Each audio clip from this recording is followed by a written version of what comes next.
ആണ് എൻ്റെ അടുത്ത് വന്നിട്ട് സ്പെഷ്യൽ പായസം വേണമെന്ന് പറഞ്ഞപ്പോൾ എനിക്ക് ആദ്യം ഓർമ്മ വന്നത് നമ്മൾ ഒരിക്കൽ പറിച്ചിട്ടുണ്ടായിരുന്നില്ലേ ചേന, അതിൻ്റെ ഒരു മുക്കാൽ ഭാഗം ഞാൻ എടുത്ത് വെച്ചിട്ടുണ്ടായിരുന്നു. അപ്പോൾ അത് വെച്ചിട്ട് ഒരു പായസം ഉണ്ടാക്കിയാലോ എന്ന് ഞാൻ കുറേ ഇങ്ങനെ ആയി വിചാരിക്കുന്നു.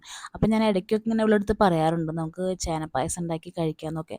അപ്പോൾ അത് ഓർത്തിട്ടാണെന്ന് അറിയില്ല എൻ്റെ അടുത്ത് വന്നിട്ട് ഒരു ദിവസം ഇങ്ങനെ പായസം ഉണ്ടാക്കി തരണം എന്ന് പറഞ്ഞത്. അപ്പോൾ ഞാൻ വിചാരിച്ചു എന്നാൽ ചേന കൊണ്ട് തന്നെ ആവട്ടെ ഇന്നത്തെ പായസം എന്ന്. അപ്പോൾ ഇന്നത്തെ ഈ ഒരു വീഡിയോ എന്ന് പറയുന്നത് ചേന വെച്ചിട്ട് ഞാനൊരു പായസം ഉണ്ടാക്കുന്നതാണ് കേട്ടോ.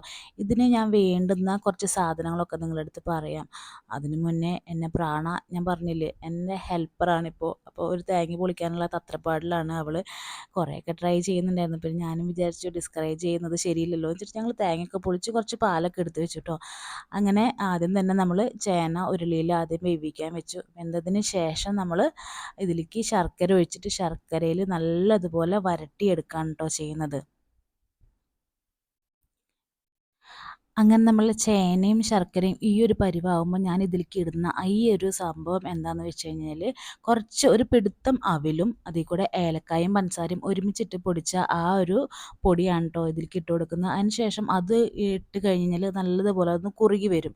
ആ കുറുകുന്ന ഇടയ്ക്ക് അതിൻ്റെ സ്മെല്ല് കേട്ടിട്ടാണ് കേട്ടോ നമ്മുടെ കഥാപാത്രം ഈ ഒരു വീഡിയോയിൽ വന്നിട്ട് ചോദിക്കുന്നത് ശരിയായോ, നല്ല സ്മെല്ല് വരുന്നുണ്ടോ എന്നൊക്കെ.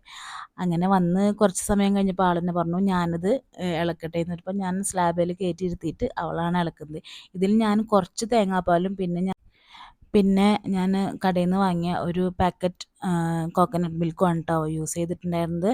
അതിന് ശേഷം കുറച്ച് ചുക്കുപൊടി ഇട്ട് കൊടുത്തിട്ട് അത് അതിൻ്റെ ആ ഒരു എന്താ പറയുക പരുവത്തിലേക്ക് നല്ലോണം ഇളക്കി യോജിപ്പിച്ചു. അതിന് ശേഷം ഞാൻ ഗ്യാസ് ഓഫ് ചെയ്തു.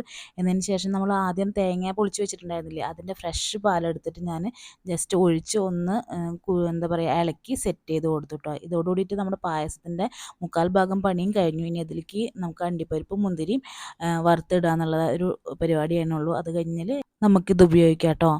അപ്പോൾ ഒരു കുഞ്ഞൊരു പാത്രം വെച്ചിട്ട് അതിലേക്ക് ഞാൻ കുറച്ച് നെയ്യ് ഒഴിച്ച്, വളരെ കുറച്ച് നെയ്യ് ഒഴിച്ചിട്ടുള്ളൂ. കാരണം എനിക്ക് നെയ്യിൻ്റെ അധിക സ്മെല്ല് ഭയങ്കര ബുദ്ധിമുട്ടാണ്. എനിക്കങ്ങനെ ഇഷ്ടമല്ല. ഞാൻ നെയ്യ് പാൽ അങ്ങനെയുള്ള സംഭവങ്ങളൊന്നും കഴിക്കാത്തതുകൊണ്ട് എനിക്കതിൻ്റെ കുത്ത് ഭയങ്കര ബുദ്ധിമുട്ടാണ്. അപ്പോൾ അതുകൊണ്ടാണ് ഞാൻ വളരെ കുറച്ച് നെയ്യിൽ അത് വറുത്ത് അതിനകത്തോട്ട് ഇട്ടത് കേട്ടോ. അതിന് ശേഷം നല്ലോണം ഇളക്കി യോജിപ്പിച്ച് അടച്ചു വെച്ചു. ഇനി ബാക്കി പ്രാണക്കുട്ടി പറയട്ടെ. Guys yummy